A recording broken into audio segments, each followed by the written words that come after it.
Hello, I'm Stuart Barker, the ISO 27001 Ninja, and in this particular video we're going to go through ISO 27001 clause 4.4, the Information Security Management System. A link to the blog that accompanies this video is going to be below in the YouTube, so I'm going to link to that. There's a lot more information in there, a lot more detail, the FAQs, but we're going to go through the overview, give you all of the insights that you need, what it is, what it's about, common mistakes that people make, answer a few FAQs. So the purpose of this is to empower you so that you can implement the control, implement the clause for ISO 27001 certification. How great is that? So clause 4.4, the Information Security Management System, I'm going to start off with a little bit of reading because what I want to do is I want to give you the book definition. So we'll start with the book definition, right? The book definition is: the organization shall establish, implement, maintain, and continually improve an information security management system, including the processes needed and their interactions in accordance with the requirements of this document. That is ISO 27001, the 2022 version of clause 4.4, the Information Security Management System. So there's a lot of words in there, right? Bit of a recursive definition. What is an information security management system? Have an information security management system. Nice and easy. So basically, what are we looking at? 27001 is a risk-based system. It's a system based on understanding what the risks are to you and your organization and then implementing controls to mitigate those risks. But the management system element itself is about how you organize yourself, how you manage and how you deliver the information security management. When it comes to the standard itself, I know people get a little bit twitchy about it and lots of people make a lot of money off of the back of it, but the standard itself is actually only 10 pages of valuable content, right? It's only 10 pages. And when it comes to this particular clause, that's it. That's the entirety of the guidance you get, right? But obviously we've been through hundreds and hundreds and hundreds of audits and we've done hundreds of implementations, so we know exactly what you need. The fastest way for you to develop and implement a 27001 information security management system clearly is going to be to purchase and acquire the ISO 27001 toolkit. It is the most aggressively priced, right? Technically, I think it's one of the, in fact, the cheapest commercially available toolkit on the market today. It is ruthlessly effective, right? Over 4,000 people have used the toolkit and my process and my methodology to get themselves 27001 certified, and no one, not one of them, has failed yet, right? It is lightweight. It is designed for small business. It is designed to remove bureaucracy but give you what you need. That's the sales pitch, right? But there are different ways of going about it. To develop an information security management system, you could, and you should buy a copy of the standard, but you could purchase a copy of the standard and look at all of the clauses that make up the standard, and then from that try and work out what your documentation is that you require, then create that documentation. That's an approach. You could buy the toolkit, we've just said that, which is the easiest and the fastest approach.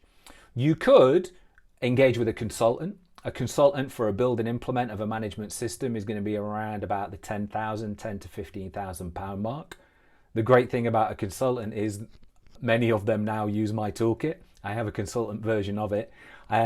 So they use that and implement that on you. So you could just purchase it yourself, right? But anyway, it is what it is.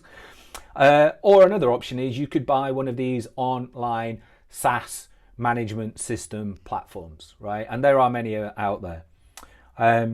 Benefits of an online management system platform, can't really think of any. I'll do another blog on those on another day, and the typical cost around those is going to be anywhere between £10,000 to £40,000 a year. Licensing, training, documentation within their format, etc. But you could, right? And many people do, and many people are successful with them. So you've got 4 routes about how you can build your your information security management system. What is a management system fundamentally made up of? Fundamentally, it is made up of policies. So policies are statements about what you do.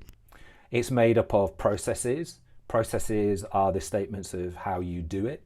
It's made up of the management roles and responsibilities. It's about having leadership buy-in. And it's about having various processes that are specific to how you run a management system. What do I mean by that? So for example, having that process of continual improvement, right? You need an information security management system that is continually improved. So it is made up of documents. Do you need to have something complicated? No, you don't. You know, Microsoft Word, Microsoft Excel, perfectly fine. If you have tools already, such as Confluence and SharePoint, perfectly fine. Use of tools like Jira and Monday, perfectly fine, right? I mean, you can reuse what you've got. You don't necessarily have to reinvent the wheel, or as I say, you can buy some of these online platforms if that's the route that you want to go down. So an ISMS, its actual purpose is to ensure that you are managing information security, but by having it documented, you're going to have maturity of process, right? So you're going to have something that is written down, something that is repeatable, and ideally something that the outcome of running is the same irrespective of who does it, right? So by having that process maturity, you are going to increase your information security management effectiveness. What are the changes? Okay, this is a question. What are the changes to clause 4.4 in the 2022 version of the standard? And to be fair, not a lot. In fact, the entirety of the ISO 27001 2022 update was minimal impact. And there's another blog on that, right? But one of the most significant ones was it changes the word "this standard" to "this document." I don't know why. It removes a couple of ands, it removes a couple of a's. But in terms of this particular clause, it now has an addition on its sentencing that says including the processes needed and their interactions. This has always been the case and we've always done that, but the reason that it does it is to be absolutely clear that processes are included rather than implying it. But in essence, nothing has changed. If you've got a 2013 version of the standard, you're going to be golden, and if you haven't, you're coming to it, it's not adding anything above and beyond what you would have done before. Who is responsible for an information security management system? Our information security management system is the responsibility of senior management and leadership. Senior management and leadership are responsible from leading from the top. This is a standard about top-down leadership. Therefore, the buck ultimately stops with them. When it comes to the implementation of it, ideally you're going to have somebody who does similar to what I do for a living, somebody who is aware of information security management and who is aware of standards. That could be an internal resource, it could be an external resource, a contractor, a consultant, whatever it may be, but it's going to land on them. Typically what we see though is for organizations that don't really understand it and don't really get it, they give it to somebody in IT because they think it's IT related, which it isn't, and then they put all of the emphasis on the IT person to deliver it. And typically then they reach out to me, use my toolkit, use my free 1 hour a week, get involved in my cause, and I help and I support them through it. But accountability and responsibility exists with the leadership. If I was looking at best practices when it comes to our management system, all of these are listed in the blog, right? So make sure you click in the link, have a look at the blog. But best practices around having a management system are understanding business needs, right? We want to make sure our information security management system meets the needs of the business. We're going to write and implement policies. Policies are a fundamental part of that. We're going to train people and ensure that we educate them and implement a culture of information security. We're going to secure devices, and technology. Fundamentally, it's a high-level approach to the controls that we're going to do. We're going to make sure that we put them in backups, and we're going to back up a lot. We're going to continually improve, right? Continual improvement is, again, baked into the standard. Our information security management system has to have the ability to continue to improve. And there are a number of steps and processes in future videos that will go through that. And you're going to continually audit. An audit is going to be part of your life, right? The management system has built into it internal audit. So you're continually navel gazing and reviewing yourself and doing your internal audits against the standard 27001 and against the Annex A controls, which is 27002. So you're going to have this process of internal audit ongoing, and you're going to get externally audited a lot, right? I mean, your clients are already, if not already, going to be auditing you, asking you for questions, and if you go for certification, you're going to get through a certification audit. Audit is going to happen a lot. When it comes to the management system and audit, again, you want to design your management system how I have in the toolkit, right? You want to create artifacts that you are asked for on a regular basis, right? So the way that I design my management system is, yes, to manage effectively, but also to answer the questions that I get asked a lot. And you must get these, right? Client third-party supplier questionnaires are always asking you for similar documentation, irrespective of whether or not you have certification, right? And again, many people believe that by having certification, that's going to be the end to the third-party questionnaires and the external audits. It isn't. It isn't, right? Again, you want to get that myth out of your head. Even with certification, they're still going to ask for it. So when you build your management system, build it in a way that is effective and efficient for you to manage, but also for you to respond to third-party questionnaires and to those third-party audits. It's going to make your life so much easier. If I was going to look at 3 mistakes that people make, okay, so what are the top 3 mistakes that people make?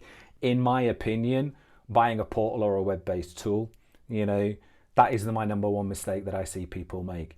The tools are fantastic for what they do, for the market that they're aimed at, but they're not for everybody.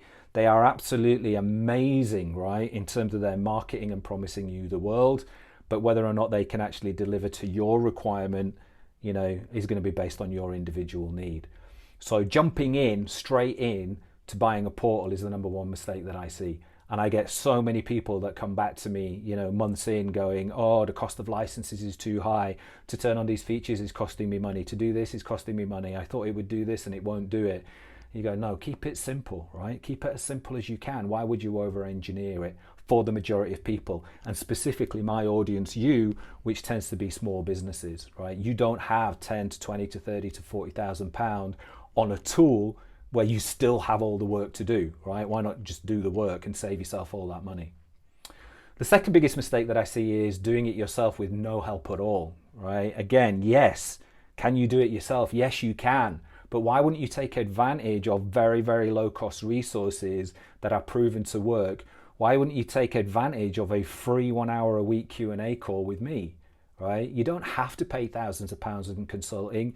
There are resources that are available to you and you are not on your own. You might want to do it yourself. That's not a problem, but you're not on your own. Reach out and consume the resources that are available to you. And the number 3, the third mistake, the biggest mistake when it comes to a management system is giving it to IT to sort out. Right? Fundamental leadership misunderstanding of what it is. They go, oh, this has got to be about antivirus. This has got to be about hacking. It isn't, right? It's such a small element of it. It is a management system. Clause 4.4, a management system, a system of how you manage. It is not a technical standard. It is not a technical checklist. So my biggest mistake, number 3, is going, here, IT, go and deliver that. They look at it and go, this is completely and utterly outside of my wheelhouse. What the hell am I going to do now? And usually that's where they land and they end up with me. So in terms of your management system, clause 4.4, my advice is, I would say, start with something like my toolkit. There are other toolkits available, right? Compare, contrast, look at their pricing, look at their options. I'm not saying definitely buy it.